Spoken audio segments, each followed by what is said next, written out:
It's stress buster ಅಂತ ಹೇಳ್ತಾರೆ. We are connected emotionally to the restaurant. Hi hello ನಮಸ್ಕಾರ ಬೆಂಗಳೂರು, ನಮಸ್ಕಾರ ಕರ್ನಾಟಕ, ಹೇಗಿದೆಲ್ಲ.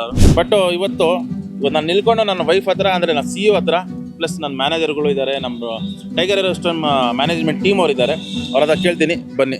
ಸ್ಟಾರ್ಟಿಂಗ್ ಇವ್ರಿಂದ ಸ್ಟಾರ್ಟ್ ಮಾಡ್ತೀನಿ. ಇದು ಫ್ಲೈಟ್ ರೆಸ್ಟೋರೆಂಟ್ ಮಾಡಿದ್ದೀನಿ ನಾನು, ಟೈಗರ್ ರೆಸ್ಟೋರೆಂಟ್. ಇದೆಲ್ಲರೂ ಇಡೀ ನಮ್ಮ ಕರ್ನಾಟಕ, ನಮ್ಮ ಇಂಡಿಯಾದವ್ರಿಗೆ, ಇಡೀ ವರ್ಲ್ಡ್ಗೆ ಫೇಮಸ್ ಆಗೈತೆ. ಯಾಕೆ? ಫ್ಲೈಟ್ ಐತೆ ಅಂತ ಇಲ್ಲ, ಅದ್ರಿಗೆ ನೀವು ಕೊಡ್ತಾ ಇರೋದು ಒಂದು ಸೇವೆ. ಈ ಹೋಟೆಲ್ ಲೈನ್ ಒಂದು ಸೇವೆ. ಜನಗಳು ಊಟ ಇರಲಿ, ಊಟ ಬೆಳೆಸೋದು, ಅವ್ರ ಪಾತ್ರೆ ತೆಗಿಯೋದು, ತೊಳಿಯೋದು, ತಿರ್ಗಾ ರೀಪ್ರೊಡ್ಯೂಸ್ ಮಾಡೋದು, ತಿರ್ಗಾ ನಮ್ಮ ಅಡುಗೆ ಮಾಡೋದು, ಭಟ್ರುಗಳು ಎಲ್ಲರೂ ಒಂದಿದ್ದಾರೆ. ಏನ್ ನಿಂದು ಫೀಲಿಂಗು ಇದರ ಬಗ್ಗೆ ಹೇಳು ಸ್ವಲ್ಪ.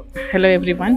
Firstly, I would like to tell that ನಾವಿದು ರೆಸ್ಟೋರೆಂಟ್ ಶುರು ಮಾಡಿದ್ದು every hook and corner we are connected emotionally to the restaurant, and the same way we are expecting to be emotionally connected with our customers.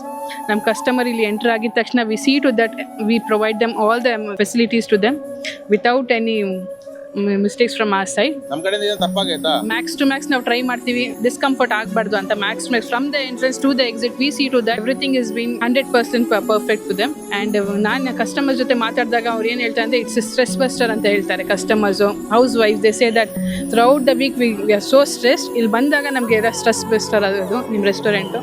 ಮಕ್ಕಳನ್ನ ಬಿಟ್ಬಿಟ್ಟು ಆಟ ಆಡೋಕ್ಕೆ ನಾವು ಒಂದು ಸ್ವಲ್ಪ ರಿಲ್ಯಾಕ್ಸ್ ಆಗ್ತೀವಿ ಅಂತ ಹೇಳ್ತಾರೆ ಹೌಸ್ ವೈಫ್ಸ್ ಮತ್ತು ನಮ್ಮ customers. That really feels very good for us. Thank you very much.